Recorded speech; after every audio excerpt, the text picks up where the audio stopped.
Hi, welcome to my YouTube channel, Inspired to Travel with Bev. Do you feel like sometimes you're just dreaming your life? You're not living it?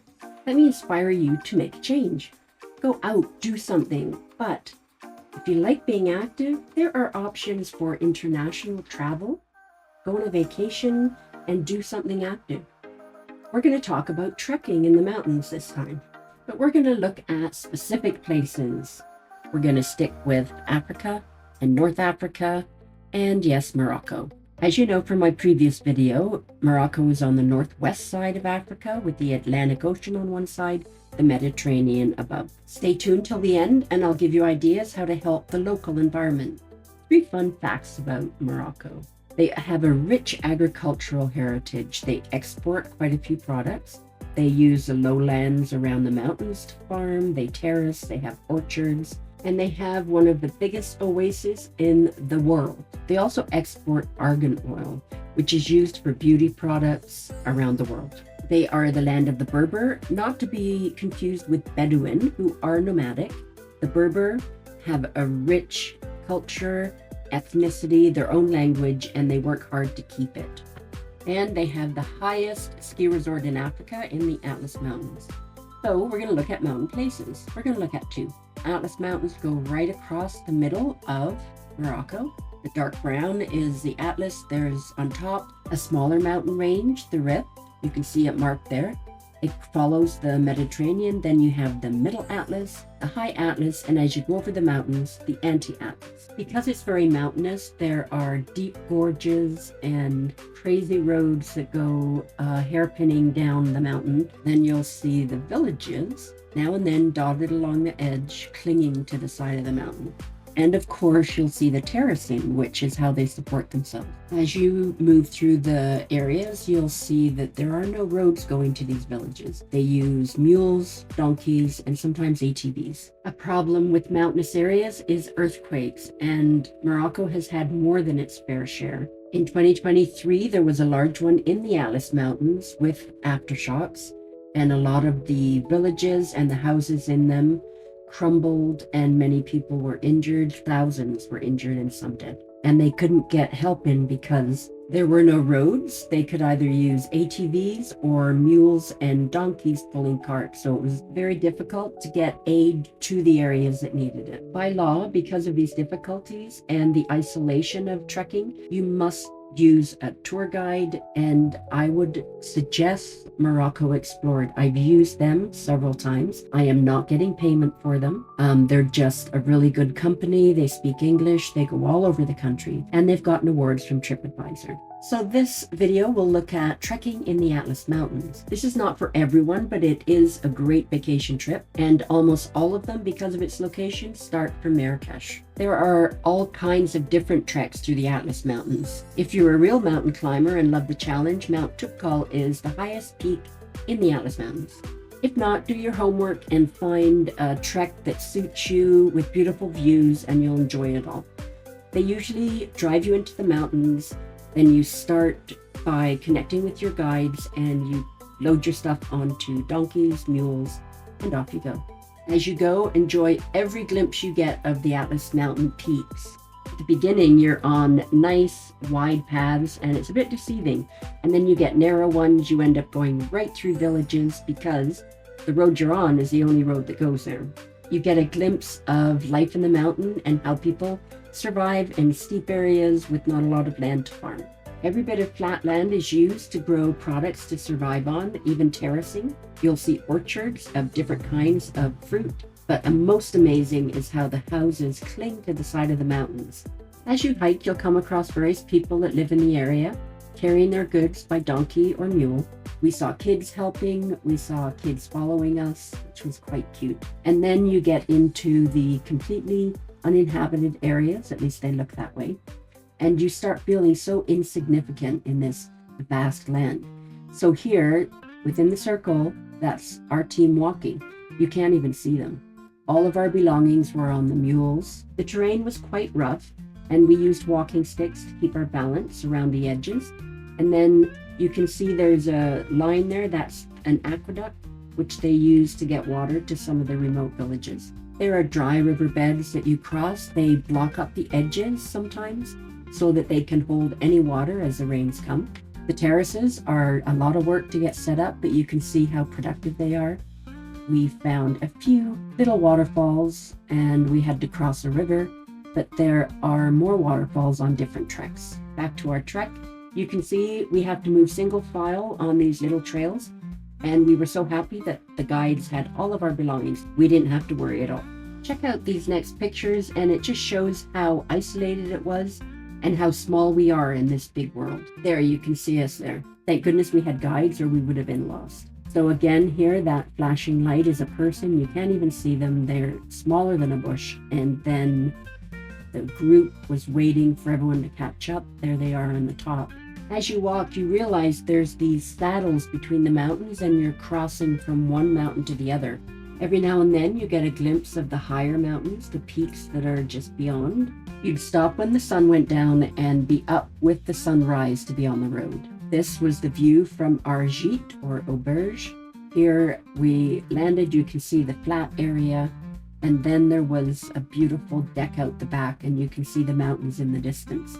Our first real glimpse of the mountain. Now here's one of our views, and up just straight in the middle there, if you went along that way, that was the trek to the big mountain, Mount Chuko. Everyone was tired. They showed us to our rooms, and then we had dinner, and our guides are actually the ones, the Berber. They entertained us with drumming, music, singing in the Berber style. Then we were off to bed. I think we all slept like the dead, and we were up at dawn to be back on the trail. It was beautiful to see the sun coming up over the mountain and lightening the peaks. It was quite interesting to be out that early and watch the sun move across the land. There were plateaus between that we would stop, give the horses or mules a bit of a break, and then we would have a rest and lunch. The guides worked hard. They unloaded the horses, they would spread this feast before us, and then they would take a bit of a break.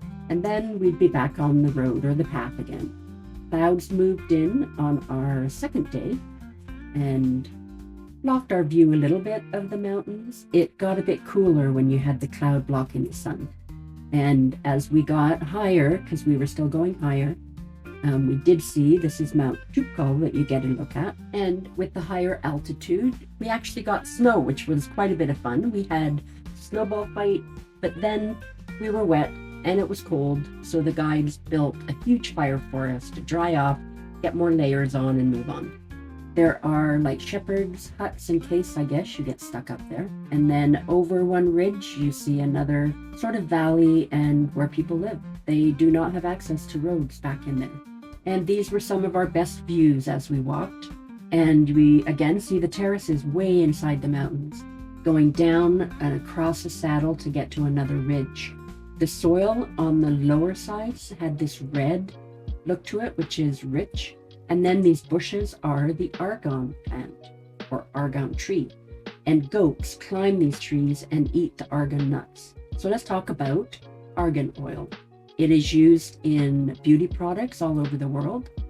The people will collect the nuts that have gone through the intestine of the goats. They crack it open to get the oil out, extract it, purify it, and then get it in a form that they then sell to the international market. We then use it in hair products and moisturizers. Okay, back to our trekking. So we were on our way down then. You can still see the argan bushes everywhere. And you start seeing lower hills as you go down. Now here we came straight down that side. Right where I've circled is a zigzag path, and there you can see it a bit better. So we had to zigzag our way down. It wasn't coiling around a mountain. And then we got our last beautiful shots of the mountain and headed home to Marrakesh or Casablanca, where I live. Next, Chefchaouen. We're going to look at the amazing town of Chefchaouen. It is up on the north. It's in the different mountain range, but it is a mountain place. And you take a white taxi there. There are no trains. So there you can see Chefchaouen at the top. It seems a bit out of the way, but it's a beautiful spot, relaxing, rolling hills. And historically, this area with the hills was used to grow poppies. And poppies grow very well there and were used for making opium. Opium can be made from the pods.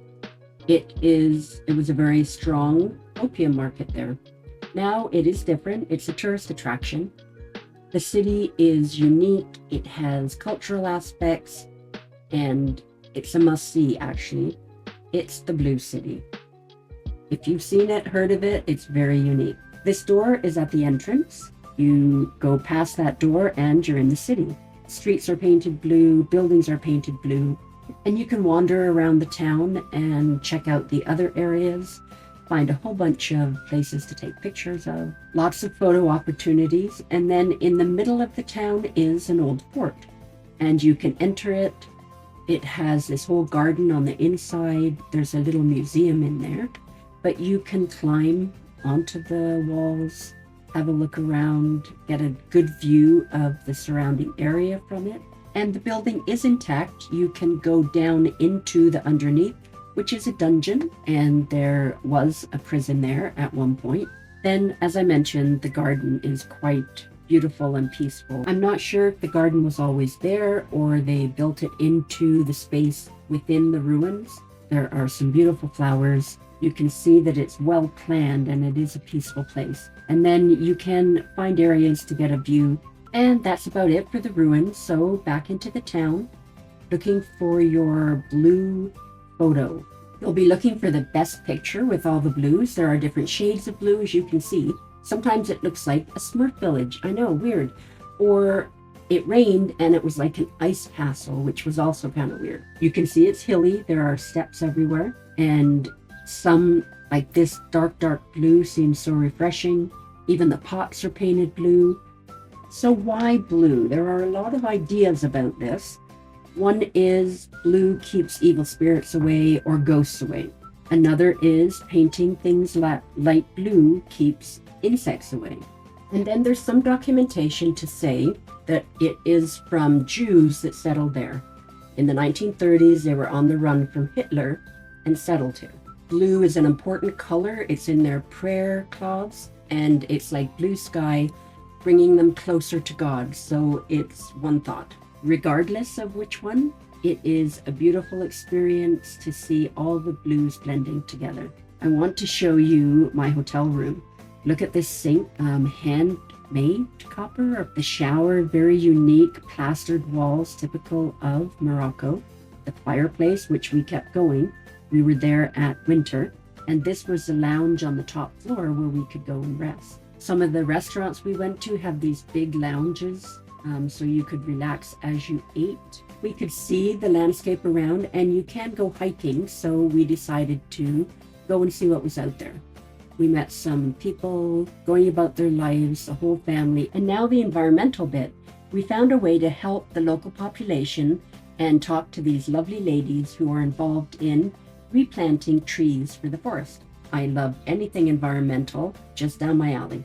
And they were energetic and happy. It was a great experience. Then we dug holes and planted a tree. They have different areas where they plant them, and they grow them in that greenhouse so that they're ready to plant, and their goal is to replenish the forest and make it strong. If you're enjoying this, please like it or subscribe below. We headed back into town, and there was shopping, got the carpets and all of that stuff. If you want to know more about that, check out my previous video on the imperial cities. We had one last look through the beautiful city of Chefchaouen, put a star on our map, and headed on to our next adventure. Thank you for watching, and I hope you enjoyed it. Stay tuned for more. In fact, coming up is adventuring into the Sahara. Don't miss that one.